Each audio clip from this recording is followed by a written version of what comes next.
मौत यदि रुकती नहीं तो जन्म भी रुकता कहाँ है। एक क्षण यदि और है तो दूसरा क्षण और कुछ है। रूप पल पल पर बदल कर और कुछ है और कुछ है। यह अखंड विधान जग में रंच भी झुकता कहाँ है। मौत यदि रुकती नहीं तो जन्म भी रुकता कहाँ है। यदि तुम्हारे वक्ष में है सांस बाहों में भरा बल, काल सरिता की लहर पर आंख दो गति चित्र निर्मल। सिंधु समझो बिंदु पर, यह बिंदु में चुकता कहाँ है। मौत यदि रुकती नहीं तो जन्म भी रुकता कहाँ है। दुख केवल दुख ही यदि सत है तो फिर और क्या है। अश्रु सिंचित हाफ पुलकित जिंदगी फिर और क्या है। जिंदगी का मोल केवल मौत से चुकता कहाँ है। मौत यदि रुकती नहीं तो जन्म भी रुकता कहाँ है। नमस्कार दोस्तों, मेरा नाम है नितिन और आप मुझे सुन रहे हैं मेरे चैनल बोधि वेदा पर। अगर आप हमसे पहली बार जुड़े हैं तो चैनल को सब्सक्राइब करें। अगर कहानी पसंद आए तो वीडियो को लाइक करें और कमेंट करके अपने सुझाव जरूर दें। तो आज की किताब है स्वामी आनंद सत्यार्थी की ओशो प्रवचनों पर आधारित जीवन जीने की कला से। इस किताब में ओशो की सुनाई हुई कई कहानियां हैं। तो चलिए सुनते हैं पहली कहानी, अमृत की तलाश। भगवान, क्या मौत पर विजय पाई जा सकती है? गिरीश चंद, यह प्रश्न तभी उठा सकते हो जब मौत से तुम बहुत डरे हो। मौत पर विजय पानी है, क्या कभी विश्राम नहीं करना, दौड़ते ही रहना है, धापते ही रहना है। मौत दुश्मन नहीं है, उस पर विजय पाओ। मौत तो महामित्र है। मौत तो तुम्हारे सारे जीवन के उपद्रव, सारे जीवन की आपाधापी के बाद विश्राम का क्षण है। मौत तो तुम्हें नई देह देगी, नया जीवन देगी। अगर कुछ पाठ लिए हो पुराने जीवन से तो नए जीवन में उनका उपयोग कर लेना। मौत तुम्हें एक अवसर देगी पुरानी आदतें छोड़ने, पुरानी देह को छोड़ने का। मौत तो एक महा अवसर है। मैंने सुना है जब सिकंदर भारत की यात्रा को आया तो उसने सुन रखी थी एक कहानी, कहानी ही मानता था, नहीं सोचा था कि सच होगी। सुन रखा था उसने कि कहीं रास्ते में मरुस्थलों में कोई एक ऐसा झरना है जिस झरने का जल पी लेने से आदमी अमर हो जाता है। सिकंदर जब आया तो अपने सिपाहियों को कह रखा था कि पता लगाए रखना, जहां से गुजरो पता लगाए रखना कि वह झरना कहां है। और आखिर वह एक दिन घड़ी आ गई जब उस झरने का पता मिल गया। सिकंदर ने उस झरने पर चारों तरफ पहरा लगवा दिया। अकेला उस झरने के पास गया। एक छोटी सी मोह में, एक छोटी सी गुफा में वह झरना था। भीतर प्रवेश किया। बड़ा स्वच्छ निर्मल जल था, ऐसा जैसा कभी ना देखा। जैसी स्वच्छता की बात तो सुनी थी मगर देखी नहीं थी, आज पहली बार देखी सामने अमृत को देखकर। फिर कोई कैसे रुके। जल्दी से अंजलि भरकर पीने को जा ही रहा था कि कोई आवाज गूंजी कि रुक। चारों तरफ देखा कि कौन है गुफा में। एक कौवा बैठा था। उस कौवे ने कहा, रुक, मेरी सुन ले, मेरी कथा सुन ले, मेरी दुख कथा सुन ले, फिर पीना। एक क्षण रुक जाएगा तो कुछ हर्ज नहीं होगा। एक तो कौवा और बोले। भरी अंजलि छूट गई। सिकंदर भी एकदम घबरा गया। उसने पूछा कि तुम्हें क्या कहना है। उस कौवे ने कहा, मुझे यह कहना है कि जैसे तू सिकंदर है आदमियों में, ऐसे ही मैं सिकंदर हूं कौवों में। मैंने भी कहानी सुनी थी, मैं भी खोज में निकला था और अंततः मैंने यह झरना पा लिया। मैंने जी भरकर पानी पी लिया। इस बात को हुए सदियां बीत गईं। अब मैं मरना चाहता हूं और मर नहीं पा रहा। सर पटकता हूं, चोट नहीं लगती। पहाड़ से गिरता हूं जिंदा का जिंदा। आग में चला जाता हूं, पंख नहीं जलते। जहर पीता हूं, असर नहीं होता। और अब मुझे मरना है। मैं थक गया, बहुत थक गया। अब कब तक जीता रहूं, किस लिए जीता रहूं। अब यह जिंदगी बहुत बोझ मालूम होती है। अगर तुम्हें कुछ पता हो ऐसी कोई जगह जहां अमृत को काटने वाली दवा, कोई एंटीडोट, तो मुझे बता दो। और मेरी कथा सुनने के बाद भी अगर तुम्हें पीना हो तो पियो, लेकिन सोच लेना फिर मर ना सकोगे। और कहते हैं सिकंदर 2 क्षण सोचा और भाग गया वहां से। भागा इसलिए कि कहीं प्रलोभन में पी ही ना ले। ऐसा भागा कि उसने लौटकर पीछे ना देखा। कभी कोई उससे बात भी छेड़ता था उस झरने की तो वह बात नहीं करता। वह कहता था उसकी बात ही मत करो, उस झरने की मैं बात नहीं सुनना चाहता। गिरीश चंद, तुम पूछते हो क्या मौत पर विजय नहीं पाई जा सकती? अरे क्या करोगे मौत पर विजय पाकर? मौत जीवन की विपरीत अवस्था नहीं है, जीवन को नित्य नया करने की व्यवस्था है। मौत से गुजरकर जीवन नित्य नूतन होता है।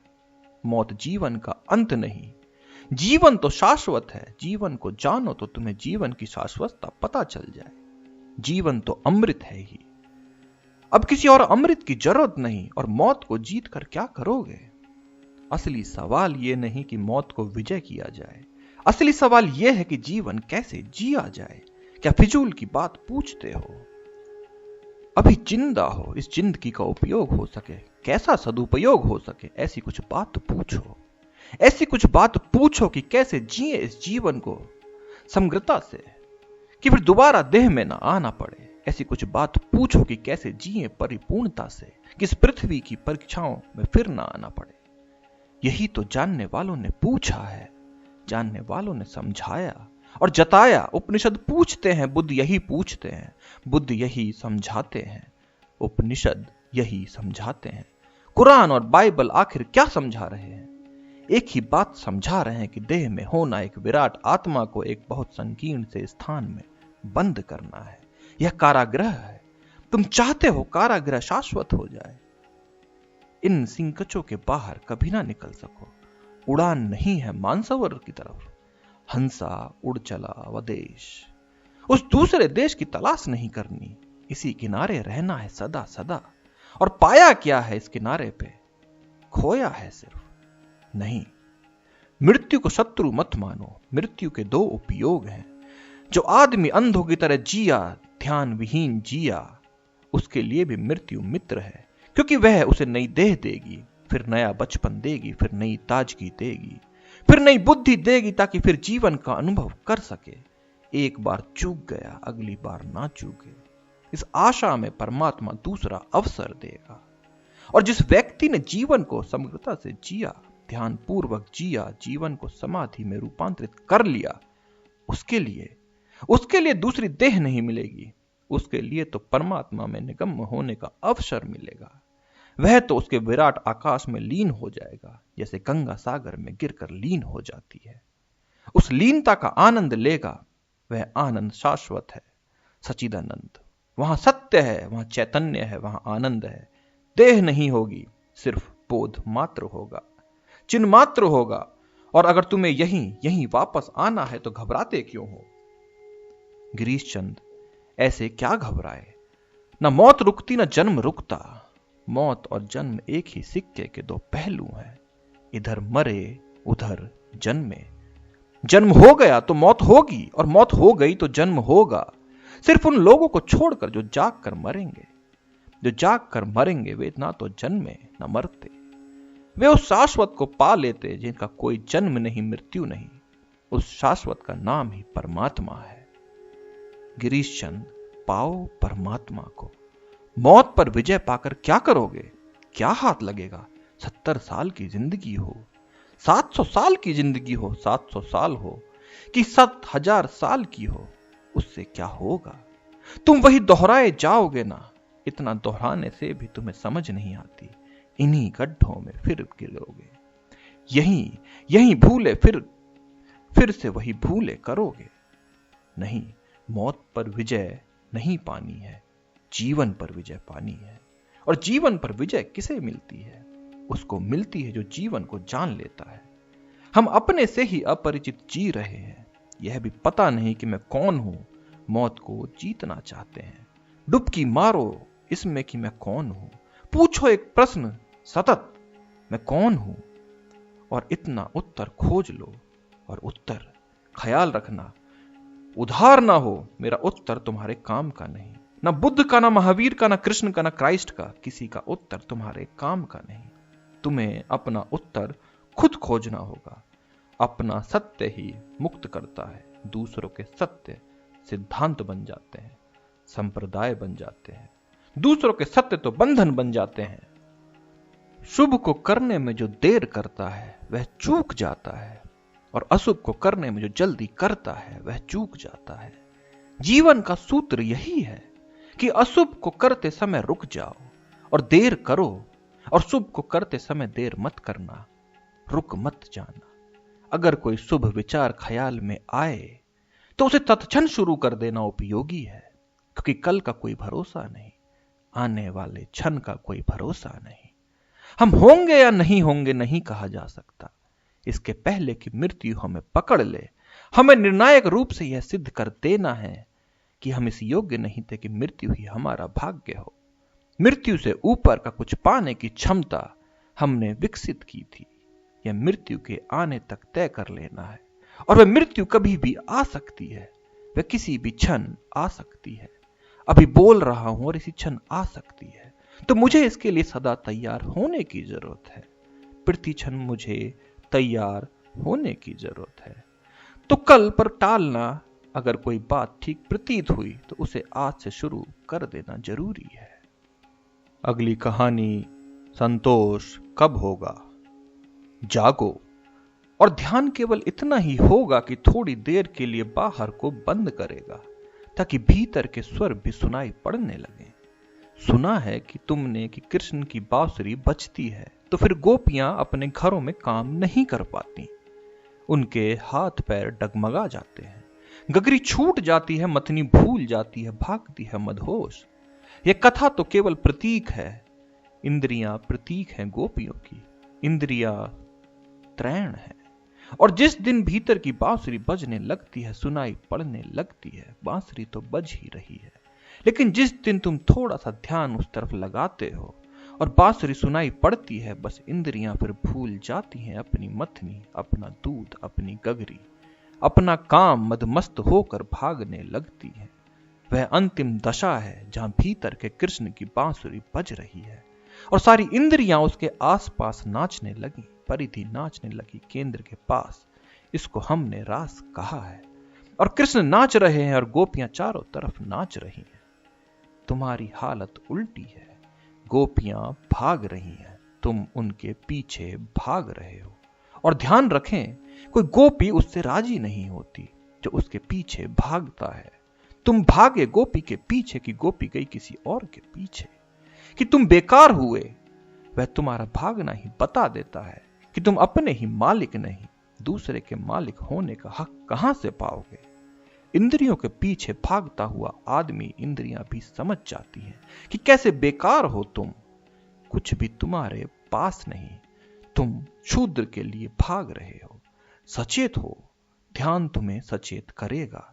ध्यान तुम्हारी यात्रा का आयाम बदलेगा, और एक बार तुम्हारे भीतर का स्वर सुनाई पड़ने लगे, क्रांति घटित हो गई। इंद्रियां अपनी जगह होंगी और स्वस्थ होंगी।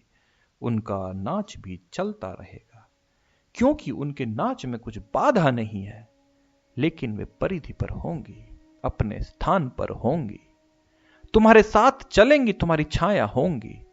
और जिसने भीतर के इस राम को पा लिया, उस भीतर के केंद्र को पा लिया, उसे पाने को फिर कुछ शेष नहीं रह जाता।